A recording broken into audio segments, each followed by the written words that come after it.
Hello दोस्तों। आज हम बात करने वाले हैं कंपनी एनालिसिस के बारे में।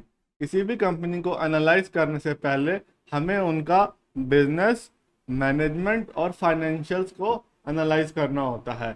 इनको भी एनालाइज करने से पहले हमें इकोनॉमी और इंडस्ट्री को एनालाइज करना होता है, जो हमने प्रीवियस पार्ट्स में कर लिया है, बैंकिंग इंडस्ट्री का और इंडिया की इकोनॉमी का एनालिसिस।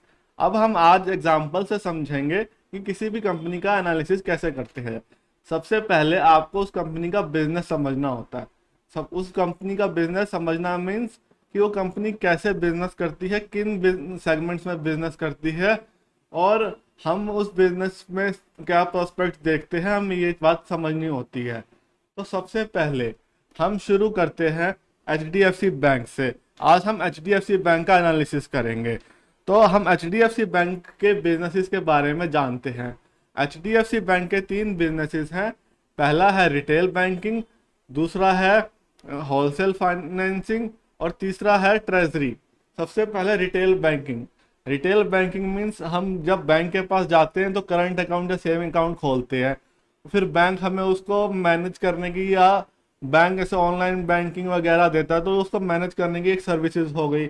ये आता है रिटेल बैंकिंग के अंदर। अब बैंक जो है छोटे कस्टमर्स जैसे कि इंडिविजुअल्स को फाइनेंस करता है, टू व्हीलर्स लेने में, ऑटोमोबाइल्स लोन लेने में, पर्सनल लोन लेने में, घर कंस्ट्रक्ट कराने का लोन लेने में और रिकंस्ट्रक्शन लोन लेने में। ऐसे बहुत सारे बैंक जो फाइनेंस करते हैं स्मॉल स्केल के ऊपर, उसको हम कह सकते हैं रिटेल फाइनेंसिंग।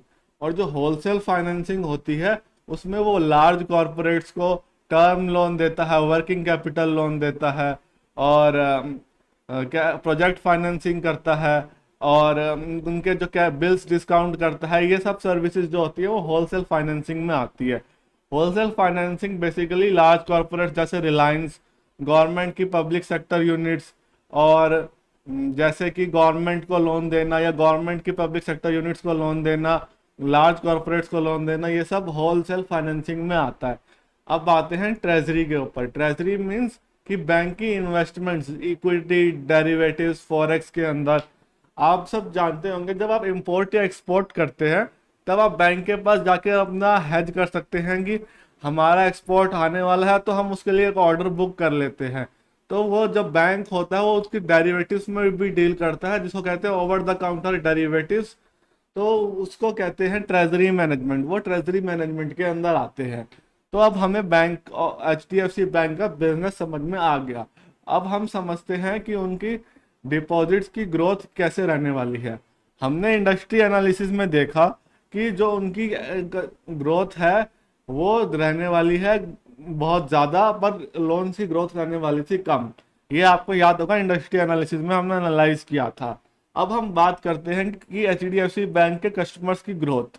एच बैंक के कस्टमर्स देखिए पिछले 3 सालों में लगातार बढ़ रहे हैं और 18 से 20 में अप्रोक्सीमेटली डबल हो गए हैं। तो इसका मतलब एच बैंक के ऊपर लोग भरोसा कर रहे हैं और उनके कस्टमर्स लगातार बढ़ रहे हैं।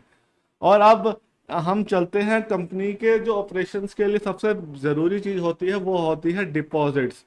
जो कंपनी के जो डिपॉजिट्स हैं उनके बारे में हम बात करते हैं। जो कंपनी के डिपॉजिट्स हैं वो बढ़ने वाले हैं क्योंकि इंडस्ट्री के डिपॉजिट्स बढ़ने वाले हैं और इनके कस्टमर्स भी बढ़ रहे हैं। और अब हम देखते हैं सकते हैं कि जो क्रेडिट टू डिपॉजिट रेशो है बैंक की वो 85% है, जो प्राइवेट बैंक्स की थी पूरी इंडस्ट्री के अंदर। तो इसका मतलब है कि एक बहुत high credit to deposit ratio maintain करते हैं और एक लो एनपीए रेशो मेंटेन करते हैं। तो इससे कहा जा सकता है कि एच बैंक की जो इनकम है उसके ग्रोथ होने के चांसेस ज़्यादा है, क्योंकि डिपॉजिट्स के ग्रोथ होने के चांसेस ज़्यादा है और इनके क्रेडिट टू डिपॉजिट रेशो ज़्यादा है। मीन्स कि डिपॉजिट बढ़ेंगे तो लोन्स भी बढ़ेंगे तो इंटरेस्ट इनकम भी बढ़ेगी, जिससे इन द सेंस प्रॉफिट बढ़ेगा और शेयर्स पर एक पॉजिटिव इम्पैक्ट पड़ेगा। चलिए अब हम बात करते हैं एच की मैनेजमेंट की परफॉर्मेंस के बारे में। जो मैनेजमेंट होती है उसका काम होता है शेयर होल्डर्स के लिए रिटर्न जनरेट करना। अगर वो कंसिस्टेंटली अच्छे रिटर्न्स जनरेट कर रहे हैं तो इसका मतलब कि मैनेजमेंट बहुत एफिशिएंट है। अब हम देखते हैं एच के बारे में। एच की जो मैनेजमेंट है वो रिटर्न ऑन इक्विटी हर साल 15% जनरेट करने के काबिल है। वो हर साल अप्रोक्सीमेटली पिछले 5 सालों से 15% का रिटर्न जनरेट कर रही है। तो हम कह सकते हैं कि जो HDFC की टॉप मैनेजमेंट है वो एक एफिशिएंट टॉप मैनेजमेंट है। अब हम बात करेंगे HDFC के बारे में, HDFC के कुछ ऑपरेशंस के बारे में। पहली जो न्यूज़ है जो कंसर्न वाली है वो है कि HDFC के इंटरनेट बैंकिंग के ग्लिचेस के बारे में, जिसके लिए RBI ने IT का ऑडिट भी करवाया था। अब दूसरी बात है वो है इनकी क्रेडिट कार्ड के बारे में। RBI ने इनके ऊपर रिस्ट्रिक्शंस लगा दी थी क्रेडिट कार्ड इशू करने के ऊपर, जो उन्होंने मई में लिफ्ट कर ली थी। अब वो जो रिस्ट्रिक्शन उन्होंने लिफ्ट कर ली वो बात तो ठीक है, बट इनके ऑपरेशंस में प्रॉब्लम्स हैं, हमें इस बात से ये पता चलता है।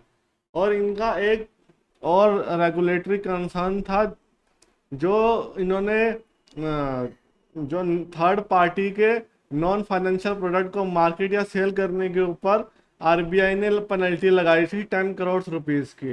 तो ये इनके 3 मेन ग्लिचेस थे जो मैंने नोटिस किए पिछले साल में इनके ऑपरेशंस के अंदर। इनके बिजनेस स्मूथ रिजल्ट्स दे रहे हैं, बट उनके जो बिजनेसेस में ऑपरेशंस में पिछले साल में कुछ प्रॉब्लम्स देखने में आई हैं। तो हम कह सकते हैं कि उन प्रॉब्लम्स को वो मैनेजमेंट रिजॉल्व कर लेगी, बट कुछ प्रॉब्लम्स आई हैं तो हम ये कह सकते हैं मैनेजमेंट की कुछ इनएफिशिएंसी तो है। तो चलिए यहाँ पर हमारा ख़त्म होता है मैनेज बिजनेस का एनालिसिस। अब हम बात करने वाले हैं इनके मैनेजमेंट के एनालिसिस के बारे में। चलिए दोस्तों, हम बात करते हैं मैनेजमेंट एनालिसिस के बारे में। मैनेजमेंट एनालिसिस में हम चेक करते हैं कि कोई अनयूजुअल रिलेटेड पार्टी ट्रांजैक्शंस तो नहीं है, जैसे कि पब्लिक कंपनी का लोन की गारंटी देना अपने प्रमोटर्स के लिए, मैनेजिंग डायरेक्टर्स के लिए और की मैनेजरियल पर्सनस के लिए। इन सब बातों को हमें देखना होता है, क्योंकि अगर ये मैनेजमेंट ऐसा ट्रांजैक्शंस कर रही है जिससे कि ऐसा बेनिफिट मिल रहा है जो उनको यूजुअली नहीं मिलता प्रमोटर्स और KMPs को, तो ये बहुत कंसर्न वाली बात है। मैनेजमेंट अपना प्रॉफिट देख रही है बजाय कि कंपनी एज अ होल। तो हमें ये चीज़ देखनी पड़ती है मैनेजमेंट एनालिसिस के बारे में। हमें एक और चीज़ देखनी पड़ती है मेजर चेंजेस जो मैनेजमेंट में आई है। HDFC बैंक में एक मेजर चेंज आई है। जो स्टार्टिंग से जो CEO थे, MD थे, वो थे मिस्टर आदित्य पुरी, पर अब जो हैं वो है मिस्टर शशिधरन जगदीशन है। ये अब इनके CEO हैं।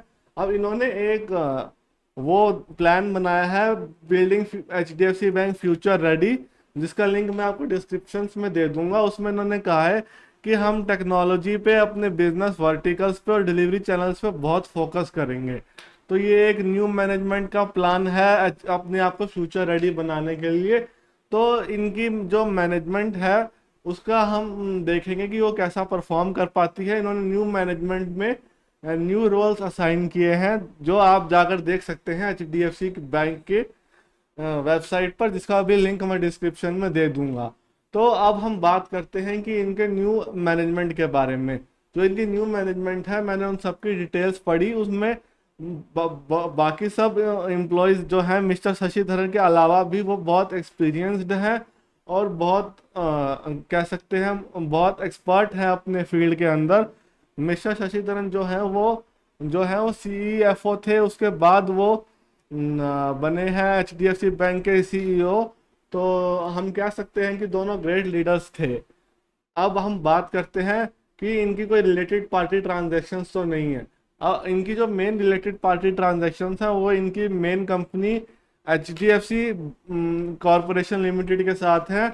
बाकी इनकी एज सच मुझे कोई ट्रांजैक्शन सस्पिशियस वाली नहीं दिखी हैं। तो ये था हमारा मैनेजमेंट एनालिसिस। अब हम अगले पार्ट में करेंगे फाइनेंशियल एनालिसिस, जो कि होगा HDFC बैंक के EPS का, PE रेशो का, इन सब का एनालिसिस होगा। वो हम देखेंगे अगली वीडियो में। Please like my video and subscribe my channel. Thank you.